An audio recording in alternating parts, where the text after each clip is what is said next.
So we just watched Black America Since MLK, episode one. It's a PBS documentary, and highly recommend it. It starts with the Lowndes County Freedom Organization and Stokely Carmichael.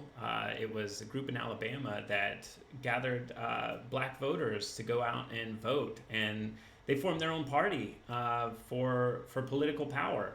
And that's where the Black Panther actually originated, was their symbol. And at the time, the Democrats, their symbol was a white rooster, and it literally like said white supremacy above it. So a lot of people thought that racism was just a part of the South. But, I think one of the most powerful things, like I highly recommend watching this.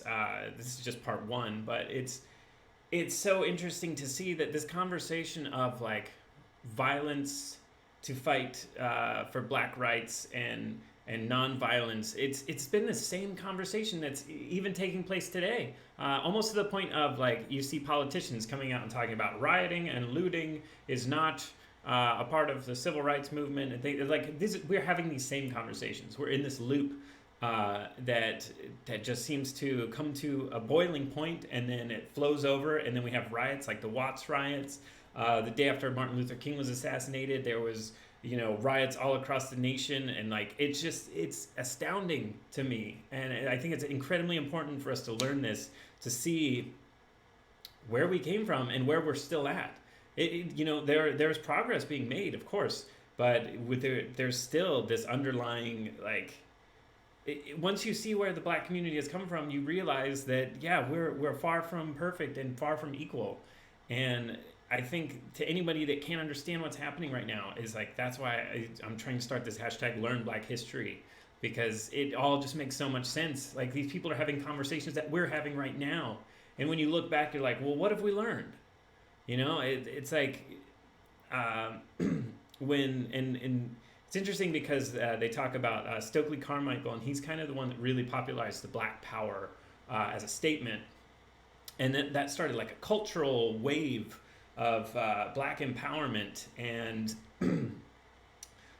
it sort of actually kind of alienated some white people from the civil rights movement, because they couldn't understand the aspect of black power was more than just like political, but it was like cultural, and like how black people viewed themselves, and it started this wave of empowerment, like the Black is Beautiful movement, because like for so long the black community had been taught that they're less than, and all of their traits are associated with low class, like all of these horrible things and demeaning things. But the Black Power movement, like, people started to embrace their blackness and their culture, and and that's really powerful. But some white people at the time couldn't understand that. So, and then the Black Power, it spawned a bunch of groups growing across the nation, who each group had a different idea of what Black Power meant. So you had some people that wanted to overthrow the government, and you had some people like Martin Luther King that was, fighting for like nonviolence.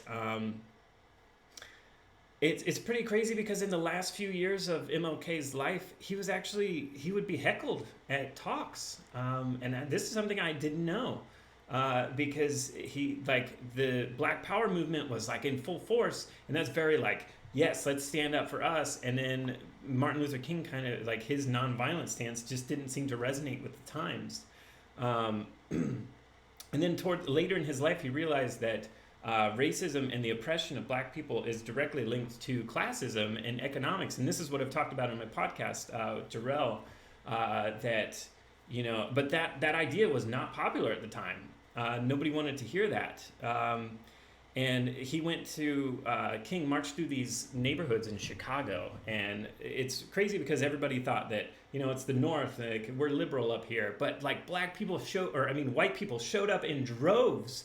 And like, just watch some of the footage of that. It's nightmarish. All of these white people shouting the N-word, like having these horribly racist signs, and just like frothing at the mouth. It's like terrifying. And it's just like, it is like over, like, these people need to see this stuff. You need to see this history, because you need to understand. And as I've said before, the most powerful thing that we can do is help someone understand. So please